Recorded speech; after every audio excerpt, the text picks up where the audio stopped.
Всем здравствуйте, hammaga assalomu alaykum. Hammaga xayrli kun. Demak, yaxshi kayfiyatni, Xudo xohlasa bugun darsimizda boshlab olamiz. Bugun siz bilan o'tadigan keyingi mavzuyimiz yana o'sha glagol. Glagol bo'yicha juda ko'pchilikda aynan mana shu mavzu glagol boshlaganimizda o'sha kommentariylarda juda ko'pchilik mana shu mavzuni so'radi. Ya'ni glagol mavzuni boshladik. O'zimiz lichkamizga ham, shaxsiy akkauntimizga ham, Instagramdan, Telegramdan, YouTubedan ham juda ham ko'p murojaatlar keldi.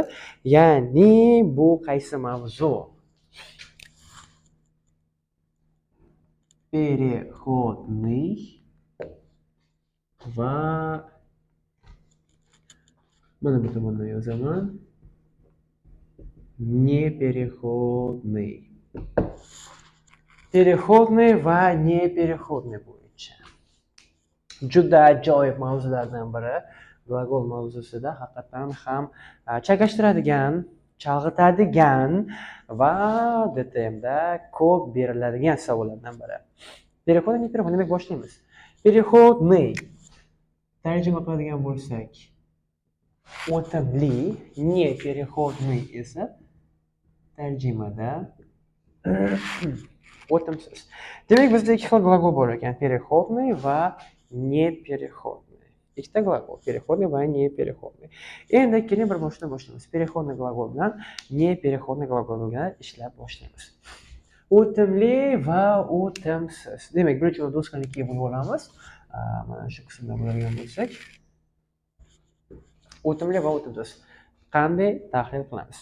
Testda o'timli va o'timsiz bo'yicha bizga ikkita savol beriladi. Aniqrog'i, ikki xil savol beriladi va savolga diqqat qilishasiz. Undan oldin tezga ketaman. Переходный. Yana ham so'ndaroq aytadigan bo'lsak, ni bilan bog'lanadi. Непереходный esa ni bilan bog'lanmaydi. Ya'ni nimaga e'tibor berishimiz kerak? Bizdagi glagol переходныйmi yoki bizdagi glagol непереходный. Bu yerda biz glagolga ishlamaymiz. Balki glagol bog'lanayotgan otga ishlashimiz kerak ekan. Yana aytib ketaman. Biz переходный, непереходный mavzusida glagolga e'tibor bermaymiz. Glagolga qaramaymiz. Biz glagol bog'lanayotgan otga qarar ekanmiz. Tushunasiz? Ya'ni agar bizdagi glagol ni bilan bog'lansa, bilingki u переходный. Agar bizdagi glagol ni oladigan ot bilan bog'lana olmasa, u непереходный.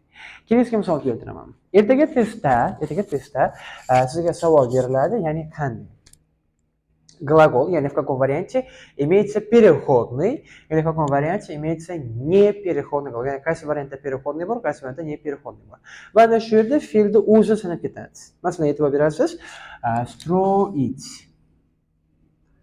Строить tarjimasi qurmoq. Sizning vazifangiz nimada? Agar ertaga testda sizda qurmoq fe'lini o'zini berib qo'yib va sizga savol beradi. Bu переходныйmi yoki непереходныйmi degansiz, siz xayolingizda shunday ishlang. Yoniga xohlagan otni qo'ying. Xohlagan otni, masalan, qurmoq bo'ldi. Xohlagan otni qo'yamiz. Faqat iloji boricha shunaqa ot qo'yingki, u ot ni bilan ola olsin. Masalan, qarang, qurmoq savol ketadi. Demak, qarang, men qurmoq deb aytdim. Siz yoniga xohlagan otingizni qo'ying. Xohlagan существительный, xohlagan predmetni qo'ying, faqat u nini olsin. Oldimi yoki ololmadimi?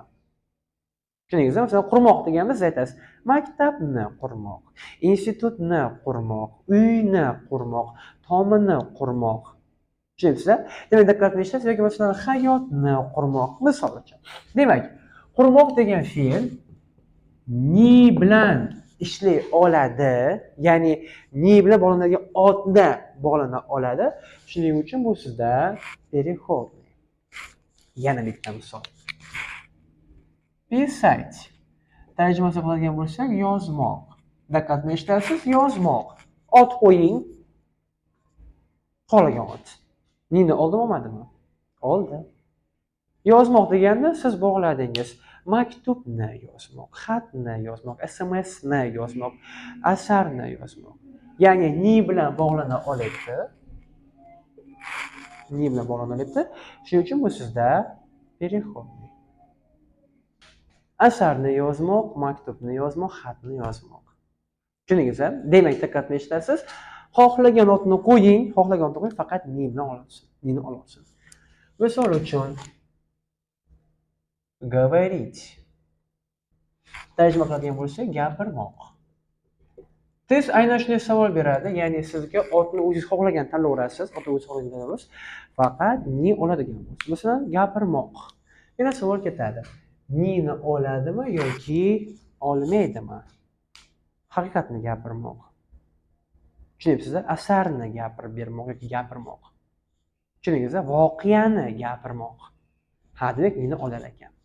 Misol uchun aytadigan bo'lsam, хотеть.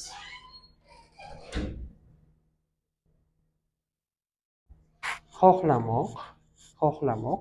Misol uchun e'tibor berasiz, mashinani xohlamoq. Paltoni xohlamoq. Kurtkani xohlamoq. Demak, bizdagi xohlamoq fe'li nini olayapti. Ana shunga e'tibor berasiz, siz o'zingiz xohlagan ot tanlab ketaverasiz. Не переходный. Misol uchun e'tibor berasiz. Не переходный. Demak, to'rttasini tushundingiz. O'zingiz xohlagan ot qo'yib ketaverasiz. Xohlagan ot. Demak, не переходный o'tamiz. Misol uchun aytaman. Bежать. Qochmoq.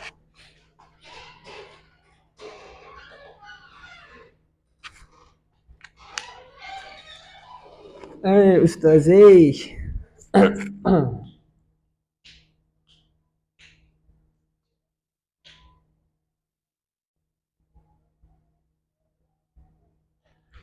Bежать. Qochmoq. Diqqat qilasiz. Qochmoq. Ni bilan bog'lab oldingizmi? Yo'q. Demak, bu ni oladigan ot bilan bog'lana olmadi. Demak, bежать не переходный. Tushundingizmi endi? Demak, diqqat qilasiz. Siz ot tanlaganingizda u ot nini ola olsa, переходный. Agar ni qo'ya olmasangiz, u не переходный bo'lar ekan. Misol uchun gulять, ya'ni sayr qilmoq. Sayr qilmoq. Hop, ya'ni ot qo'ying, ni ola oldimi? Bog'da sayr qilmoq, ko'chada sayr qilmoq. Tushunyapsizlar? Demak, diqqat eshitasiz. Sayr qilmoq degan gлаголimiz ham nini ola olmaganligi uchun bizda не переходный bo'lar ekan. Yana bitta ko'ramiz. Anglayapsiz qanday ishlashdi? Ni ola oldimi yoki ola olmadimi? Misol uchun дружить. Do'stlashmoq tarjimasi. Yana ishlaymiz. Do'stlashmoq. Yana savol ketadi. Nini ola oladimi yoki ola olmaydimi? Do'stlashmoq. Qiz bilan do'stlashmoq. Tushunyapsizlar? Yigit bilan do'stlashmoq. Dugonam bilan do'stlashmoq. O'rtog'im bilan do'stlashmoq. Nini oldimi? Yo'q. Demak, nini ola olmaganligi uchun дружить bizda не переходный. Demak, umumiy xosini tushundingiz. Aha. Demak, esdan chiqarib qo'ymang. Bizda agar glagol shunaqa savol beradigan bo'lsa, qaysi variantdagi glagol переходный yoki qaysi variantdagi glagol не переходный, mana shunday tarjima zarur. Tarjima haqiqatan ham kerak bo'ladi. Tarjimasiz hech narsa qila olmaymiz. Demak, tarjimaga qarab siz yoki yoniga xohlagan otingizni qo'yib ketaverasiz. Ni oldimi ot, u переходный. Ni ola olmasa, не переходный. Tushundingiz? Xohlagan otni tanlab ketaveramiz. Endi testda beriladigan ikkinchi savol. Demak, birinchi savol mazmunini tushundingiz. Birinchi savolga ko'ra, birinchi turdagi savolga ko'ra otni biz tanladik. Ikkinchi savol. Endi DTM ertaga sizda otni o'zi tanlab bersa, unda qanday ketadi? Demak, endi siz bilan boshlaymiz. Gлагол plus существительное. Gлагол plus существительное. Demak, ana endi siz bilan boshlaymiz. Asosiy qoida. Test agar ertaga sizda otni o'zi tanlab bersa-chi, unda qanday ketadi? Bekirasini bir-birini solishtirib eshitamiz. Birinchi qoida. Agar bizdagi glagol, yana bir so'zlaman, переходы, не переходы ekanini ajratishda siz yoniga bog'lanayotgan otga e'tibor bering. Otga qaraymiz. Agar bizdagi glagol bog'lanayotgan существительный, винительный падежda без предлога bo'ladigan bo'lsa, bilingki, bizdagi glagol переходный hisoblanadi. Agar bizdagi glagol fe'limiz bog'lanayotgan существительный, дательный падеж yoki творительный падеж без предлога, ya'ni predlogsiz bo'ladigan bo'lsa, bilingki, bizdagi glagolimiz albatta не переходный bo'lar ekan. Не переходный. Yana bir so'zlaman, demak, bog'lanayotgan otga qaraymiz. Ot винительный падеж без предлога, bu degani переходный. Ot дательный падеж, творительный падеж без предлога, bu degani не переходный. Albatta, keling misolda ishlaymiz. Va mana shu yerda, aynan mana shu mavzuda падежda zo'r bo'lishingiz kerak. Agar siz существительный падежda qiynalayotgan bo'lsangiz, Telegram kanalimizda tipiga chiqasiz. Mavzu o'tilgan alohida падеж bo'yicha sizda zo'r mavzu o'tilgan. Ana shu mavzuni bir ko'rib oling o'sha videoni va mana shu mavzu bilan ishlasangiz zo'r bo'lib ketasiz. Demak, ketdik. Demak, slaytda agar otni o'zi tanlab bersa, unda qanday qilar ekanmiz? Misol uchun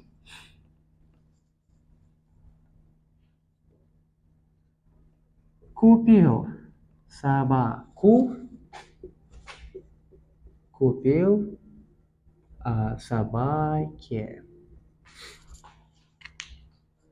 Gлаголga qarang. Glagolimiz купил, glagolimiz купил.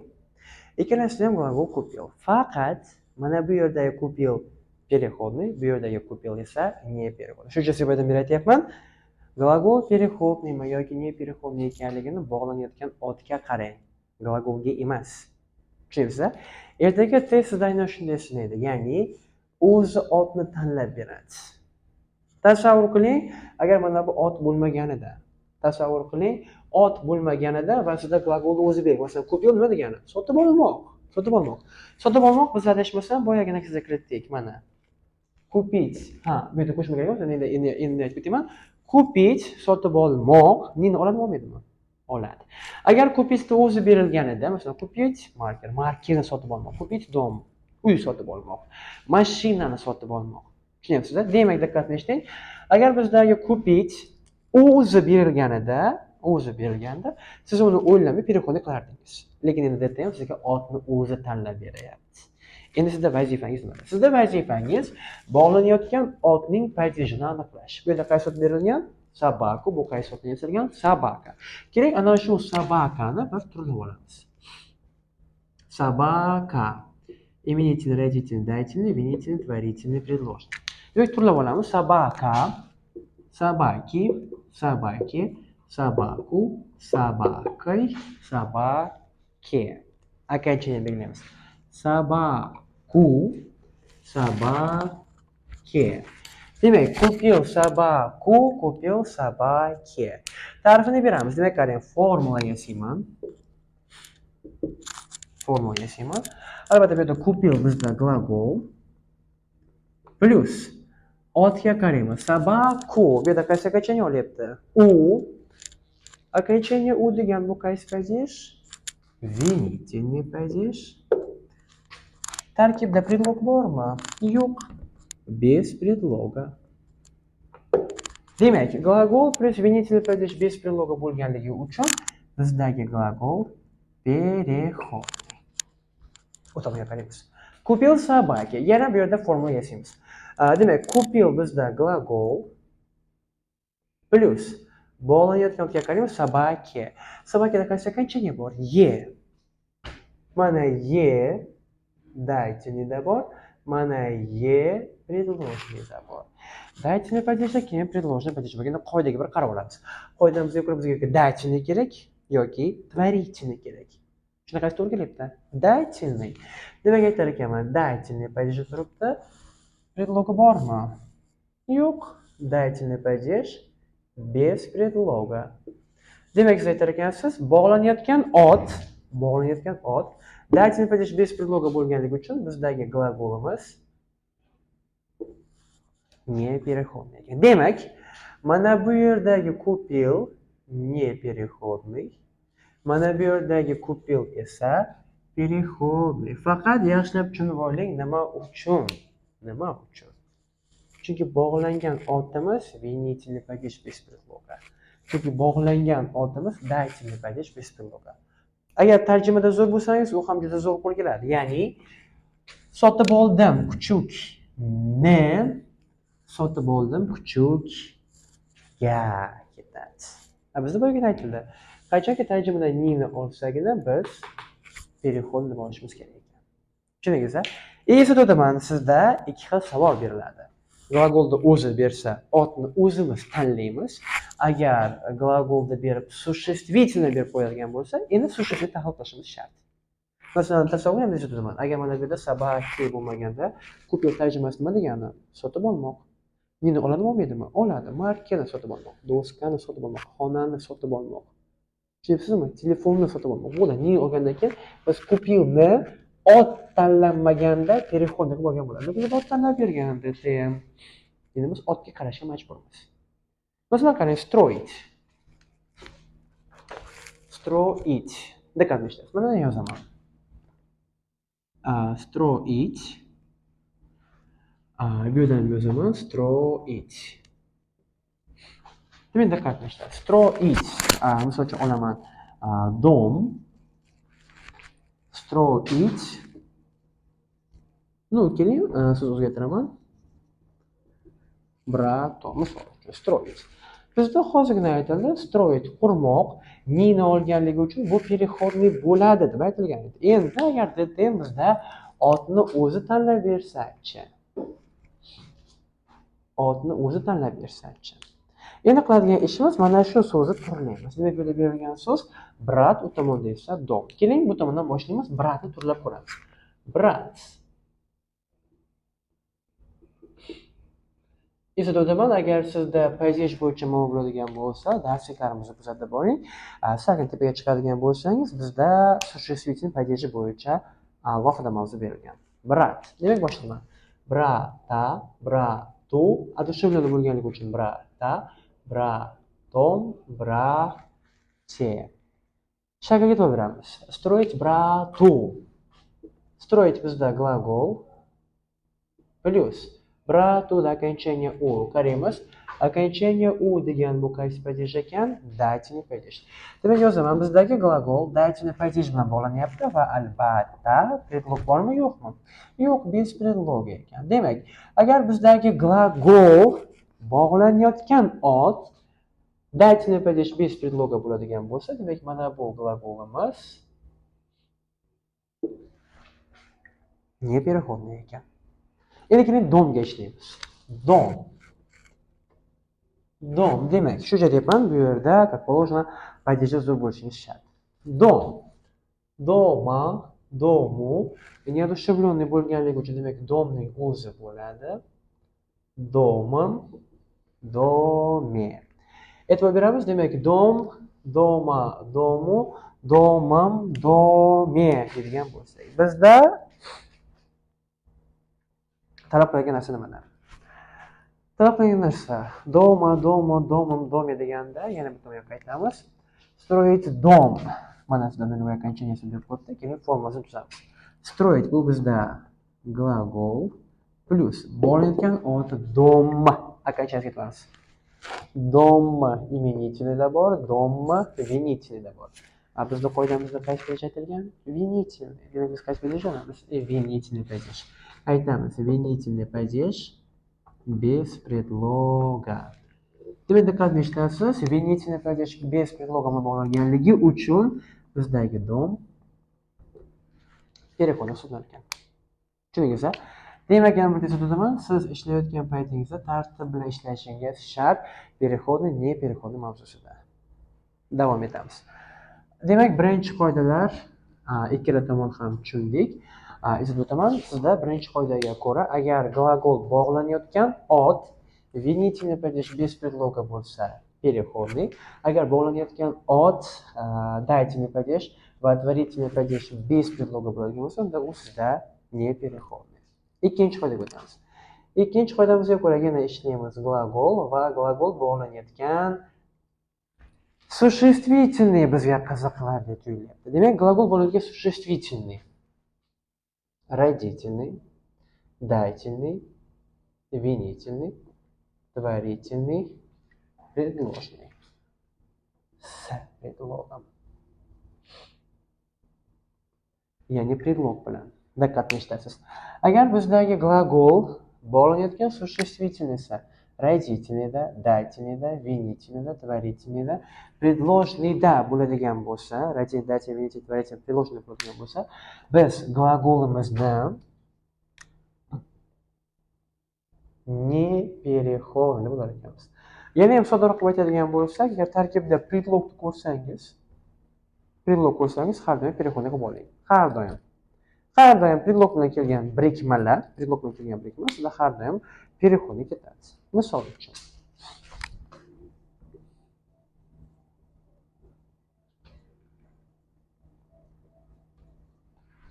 строить с братом. Yoki говорил про маму. Или говорил про temu. Misol uchun. Demak, keling siz bilan bir boshdan ishlaymiz. Строить с братом, говорил про temu. Birinchidan boshlaymiz. Строить с братом. Albatta birinchi tahlil qilib olamiz. Bizdagi строить glagoli, buni yozaman. Glagol plus s братом. Bitta narsani aniq, bu yerda predlog kelyapti. Va o'sha predlogimiz s. Buni albatta siz tahlil qilib berishingiz shart. Bratimda окончанияsi om. Biz adashmasam boya brat degan so'zni turlab bo'ldik. Mana brat, brata, brato, brata, bratam. Qaysi падежda ekan? Творительный, qani yozaman. Glagol plus творительный падеж с предлогом. Demak, glagol agar творительный падеж с предлогом bog'lansa, glagol bog'lanayotgan существительный с предлогом творительный падеж bo'lsa, u glagol qanaqa hisoblanar ekan? Непереходный. Demak, mana bu glagolimiz непереходный ekan. Говорил про тему. Yana qaraymiz, bu yerda glagol plus про temu. Уже aniq tushundingiz, bu yerda predlog qatnashyapti. Qaysi predlog qatnashyapti? Pro. Demak, qaraymiz. Predloglar jadvalida ham foydalansangiz bo'ladi. Pro biz yodlagan bu винительный падеж. Yoki yana ham ishonch hosil qilishimiz uchun yonidagi otni падеж qo'yib chiqamiz. Temu bu sizda tema so'zidan yasalgan. Eslatib o'taman, переходный, переходный siz падеж bo'yicha zo'r bo'lishingiz shart. Agar падеж bo'yicha sizda ikkilanishlar bo'ladigan bo'lsa, падеж bo'yicha sizdan muammo bo'ladigan bo'lsa, sizdan iltimos teparog'iga chiqing. Tepada sizda существительный в падежах degan alohida mavzuyimiz bor. Падеж degan mavzu 2 dars tushuntirib o'tilgan. Juda ajoyib ma'lumotlar, juda ham sodda qilib, misollar bilan, mashqlar bilan berib bo'lgan. Ana shuni bajaringda, keyin bu mavzuga o'ting.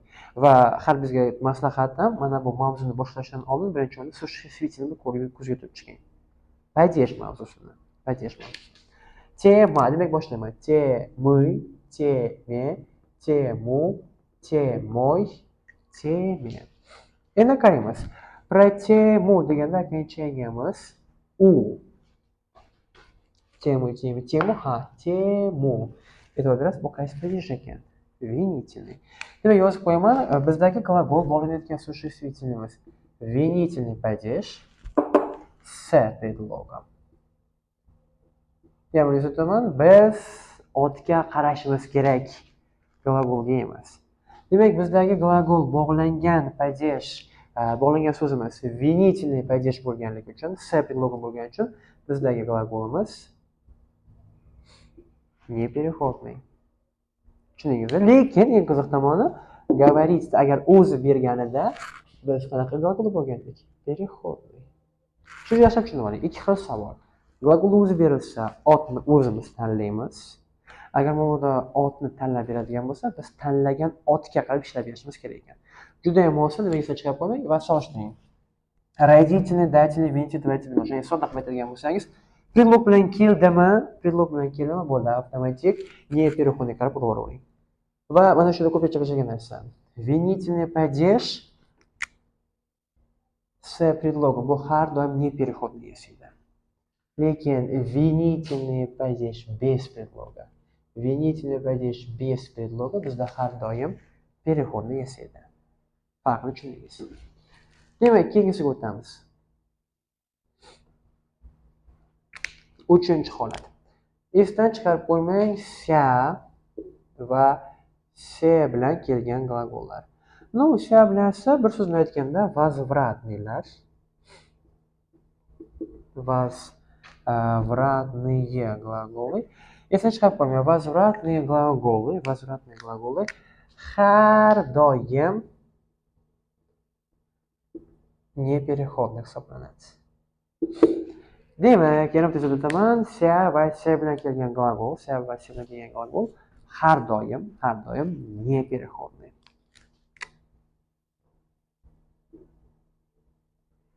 Учится. Bo'ldi. Tagida se'ni ko'rdingizmi?